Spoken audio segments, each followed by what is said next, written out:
Jenny's hand gripped the metal railing as the stranger's fingers closed around her wrist. "You dropped this," he said in English, holding out her student ID. She looked at his face. Clean jawline. Expensive watch.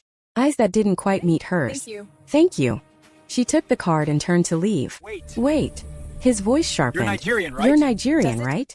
Something cold moved through her chest. Does it Does matter? it matter?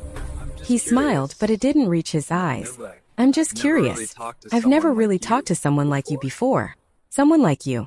Jenny had heard variations of that phrase every day since arriving in Daejeon 3 months ago. In the convenience store where she worked part-time. In the lecture halls where professors stumbled over her name. In the narrow streets where ajummas pulled their children closer when she passed. "I have class," she said and walked away before he could respond. That was the first time she saw Austin Fang. She wouldn't learn his name until 2 weeks later, when he showed up in the library she thought was her refuge. He sat 3 tables away, surrounded by students who laughed too loudly at everything he said. She tried to focus on her biochemistry notes, but his voice kept cutting through her concentration. He spoke Korean with a kind of casual authority that came from never being questioned. Jenny closed her laptop. The library was supposed to be quiet, but Austin and his friends acted like they owned the space, and maybe they did. Money had a way of rewriting rules. She gathered her things and stood. Austin's eyes flicked toward her for half a second, then away, like she was furniture. Better that way, she told herself. Better to be invisible than to be seen for the wrong reasons. Before we continue, let me ask you a question. Where are you watching us from? Drop your country and the time in the comments. And if you're new here, hit that subscribe button because this story gets darker before it gets better. Trust me, you don't want to miss what happens next. The scholarship program had sold Jenny a dream. Full tuition. Monthly stipend. A chance to study at one of South Korea's top research universities. What they hadn't mentioned was the weight of being the only black student in most of her classes. The way professors would skip over her raised hand. The group projects where classmates communicated in rapid Korean, even though the assignment was supposed to be in English. She learned quickly. Keep your head down. Smile when appropriate. Don't make them uncomfortable. Uncomfortable people had power, and power in the hands of uncomfortable people was dangerous. Austin appeared again during a department mixer she'd been required to attend. He was talking to Professor Kim, the head of the biochemistry program, when Jenny walked past with a plate of untouched food. She felt his gaze follow her this time. Not with interest. With something closer to calculation. "You're in my brother's class, aren't you?" He'd stepped into her path.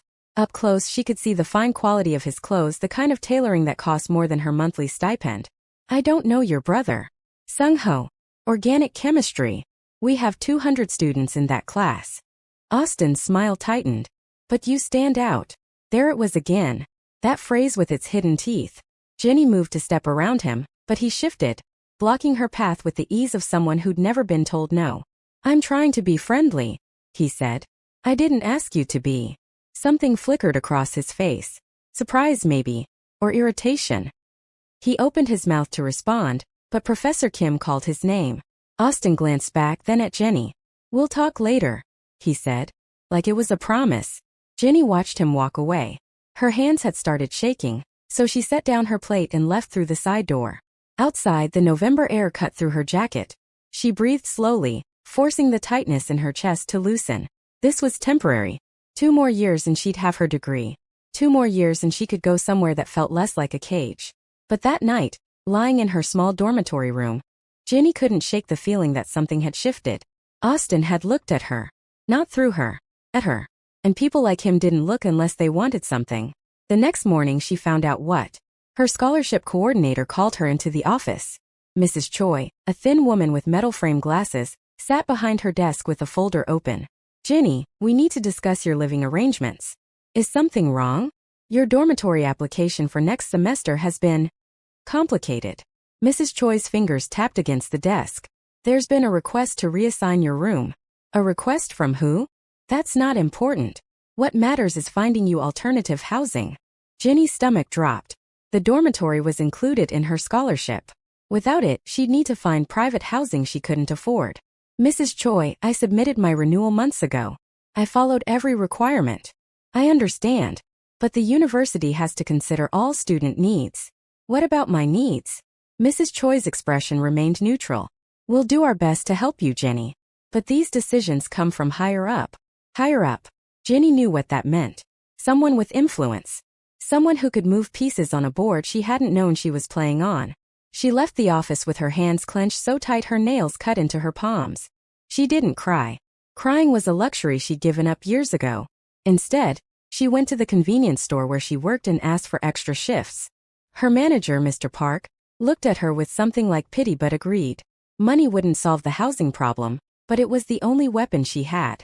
That evening, Austin walked into the store. He moved through the aisles like he was browsing, but Jenny knew better. The store was 15 minutes from campus in a neighborhood students like Austin didn't visit. He picked up a bottle of water, examined it, set it down. Then he came to the counter. "So you work here?" Not a question. A statement. Jenny scanned a customer's items without looking at him. "Can I help you with something?" "I wanted to apologize. For the mixer. I came on too strong." She finished the transaction, bowed slightly to the customer, then finally met Austin's eyes. "You came here to apologize? Is that so hard to believe?" "Yes." She watched his jaw tighten. "Good. Let him feel uncomfortable for once. Buy something or leave." "I'm working." Austin grabbed a coffee from the cold case and placed it on the counter. Jenny rang it up. "He paid with a black card." "Of course he did." "I mean it," he said as she handed him the receipt. "I'm sorry." Jenny said nothing. He stood there for another moment, waiting for absolution she wouldn't give, then left. Through the window, she watched him get into a car that cost more than her family's house in Lagos. The driver pulled away smoothly, and Jenny released a breath she hadn't realized she was holding. Mr. Park emerged from the back room. "You know him?" "No." "He seemed to know you." Jenny restocked the cigarette display and didn't answer. But later that night, walking back to her dorm through streets that never felt entirely safe, she couldn't stop replaying the conversation. Austin had apologized. Rich boys didn't apologize unless they wanted something. She just didn't know what yet. The answer came 3 days later. Jenny found her academic advisor waiting outside her chemistry lab. Dr. Yoon was a small, severe woman who rarely smiled. "We need to talk about your thesis proposal. I submitted it last week. You said it was promising." "I did. But there are concerns about your research direction. It's too ambitious for someone in your position." "Someone in your position?" Jenny felt the words like a slap. "I've already consulted with 2 professors. They both approved the scope. Nevertheless, I'm recommending you choose something more manageable." Dr. Yoon handed her a folder. "These are alternative topics. Pick one by Friday." Jenny opened the folder. The topics were undergraduate-level busy work. Nothing that would distinguish her thesis. Nothing that would help her get into a good graduate program. "Dr. Yoon, my proposal addresses a significant gap in current antibiotic resistance research. If I change topics now, I lose 6 months of preparation. Then you should have chosen more carefully." Dr. Yoon's expression didn't change. "Friday, Jenny." She walked away before Jenny could respond. The folder felt like lead in her hands. This wasn't random. First the housing issue. Now her thesis. Someone was applying pressure, and they were doing it through the system she couldn't fight. She couldn't argue with bureaucracy. She couldn't prove conspiracy. She could only feel the walls closing in. That night, she called her mother in Lagos. "I'm thinking of coming home." Her mother's voice crackled through the poor connection. "What happened?" "Nothing. I just miss you. Jennifer." Her mother never used her full name unless she was serious. "You don't give up. Not after everything we sacrificed to get you there." Jenny closed her eyes. Her mother had sold jewelry to pay for her application fees. Her father had worked double shifts for a year to cover her flight. Her younger siblings had shared textbooks so she could have new ones. Coming home wasn't just quitting. It was wasting their investment. "I know," she whispered. "Then remember why you're there. To build something they can't take from you." But they were taking it. Piece by piece. Jenny hung up and sat in the dark, listening to her roommate sleep on the other side of the thin wall. She'd never felt more alone. The next morning, Elena Rang spoke to her for the first time. Jenny was studying in an empty classroom when the door opened.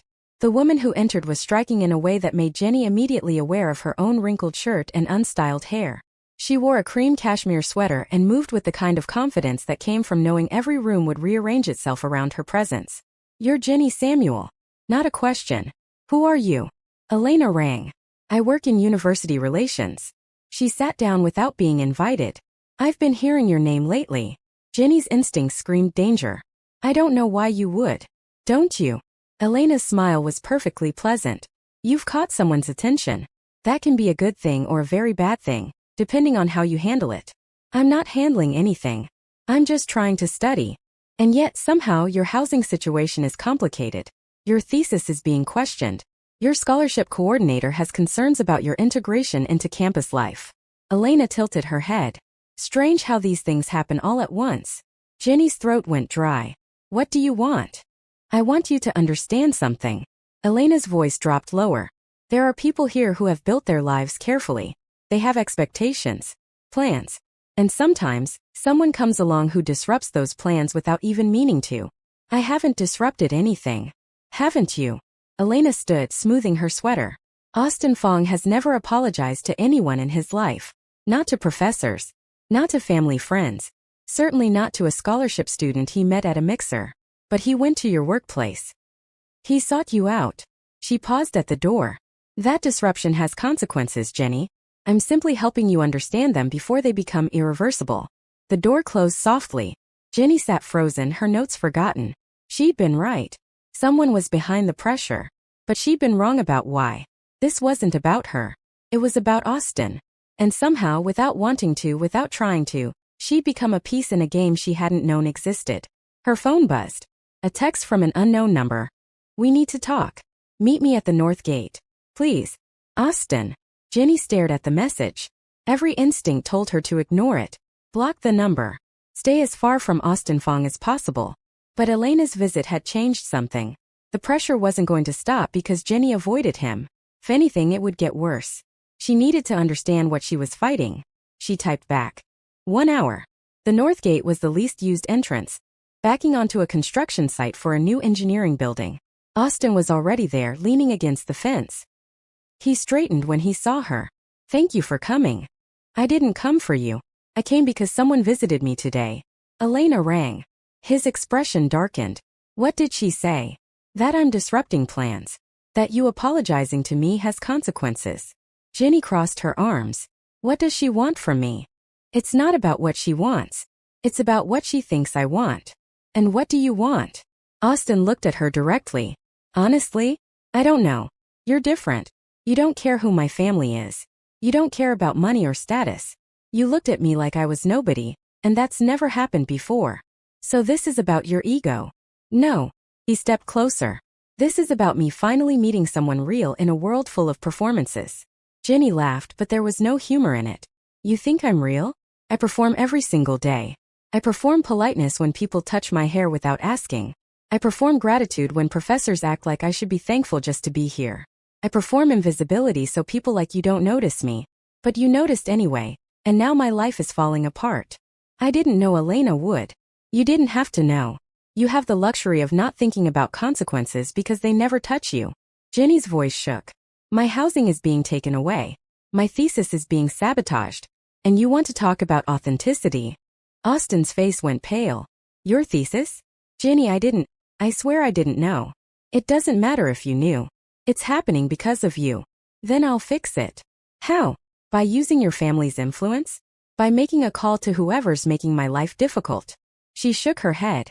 I don't want your help. I don't want to owe you. I just want you to leave me alone. I can't do that. Why not? Because it won't stop. Austin's hands clenched at his sides. Elena doesn't let things go. If she thinks you're a threat to her plans for me, she'll keep pushing until you break or leave. And I can't let that happen. You can't let it happen? Jenny stepped closer, anger overriding caution. You don't get to decide what happens to me. You don't get to play hero because you feel guilty. I'm not a problem for you to solve. I know that. Do you? Because from where I'm standing, I'm just another thing you want. Another novelty. The black girl who said no to Austin Fang. How interesting. How different. She turned to leave. Stay away from me. Jenny, wait. But she was already walking away, her heart pounding. She'd said too much.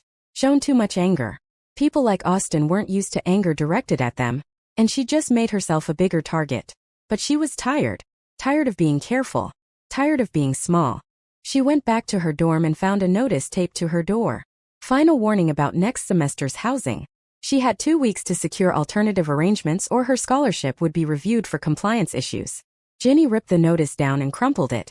Her hands were shaking again. Her roommate Minji opened the door. Are you okay? I'm fine. You don't look fine. Minji had been kind since Jenny arrived, one of the few students who'd made an effort. What's going on? Jenny almost told her. Almost let the whole story spill out. But Minji was Korean. Minji had family here, connections, safety nets. She couldn't possibly understand what it felt like to be erased piece by piece. Just scholarship stuff, Jenny said. I'll figure it out. But that night, lying in bed, she didn't know if that was true. She'd come to Korea with a plan. Study hard. Keep quiet. Build a future. Now that future was disintegrating, and she had no idea how to stop it. The worst part was knowing that Austin's intervention, if she accepted it, would work. One word from him and her housing would be restored. Her thesis would be approved. The pressure would evaporate. But she belonged to him then. Not officially. Not explicitly. But in the way that favors created debts and debts created obligations. She'd spend the rest of her time here wondering when he'd call in the favor. What he'd expect in return. No. Better to lose everything than to win on someone else's terms. She spent the next week looking for apartments she couldn't afford and research positions that went to students with better connections. She stopped sleeping properly. Started missing meals. Her concentration in class suffered. But she pushed through anyway because giving up wasn't an option her mother had raised her with. Then on a Thursday afternoon she found her thesis advisor, Professor Lee, waiting outside the lab again. But this time his expression was different. Jenny, I owe you an apology. She blinked. Sir, your proposal was rejected based on information I was given about your academic standing.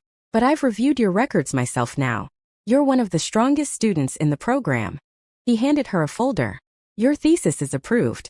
Original proposal. Full support. Jenny took the folder numbly. I don't understand. Neither do I completely. But someone made calls on your behalf. Calls that carried significant weight. Professor Lee looked uncomfortable. I should have verified the initial concerns myself. I'm sorry, Austin. It had to be. He'd ignored what she said and intervened anyway. Jenny wanted to feel angry, but mostly she felt exhausted. Thank you, Professor. She walked to the north gate without planning to. Austin wasn't there, but she waited. 20 minutes later he appeared, surprise crossing his face when he saw her. You fixed my thesis. I had to do something. I told you not to. I know. Austin looked tired too. But I couldn't watch you suffer for something I caused. Even if you hate me for it. Jenny studied his face. I don't hate you. I hate that this is the world we live in. Where your word matters more than my work. Where I'm only safe if someone powerful decides I deserve to be. I hate it too. But you benefit from it. I know. He met her eyes. I know, and I don't have an answer for that. Except that I want to do better. Be better. Not for show. Not from my ego. Because you made me see how much I've been blind to. Jenny felt something crack inside her chest. Not breaking. Opening. You can't fix everything, Austin. You can't make this world fair by making phone calls. Then what can I do? She thought about Elena's warning. About the pressure that would continue as long as Austin's interests continued. About the impossibility of building anything equal on ground this uneven. You can let me go, she said quietly. You can let me finish my degree without turning me into someone's pawn. Even yours. Austin's jaw worked. And if I can't? Then we're both going to break. The words hung between them, true and terrible. Jenny turned and walked away for what she promised herself would be the last time. But even as she walked, she could feel his eyes on her back. And she knew with a certainty that felt like grief, that this wasn't over. Because people like Elena didn't give up. And people like Austin didn't know how to lose. And people like Jenny? They just kept fighting, even when the fight seemed impossible, because survival didn't leave room for surrender. The real question was what would be left of her when the fighting was done. If you made it this far, you understand now that some battles can't be won with strength alone. Sometimes the bravest thing you can do is know your worth and refuse to compromise it, even when the world offers you an easier path. Drop a comment and tell me what you would do in Jenny's position. And don't forget to subscribe because her story isn't finished.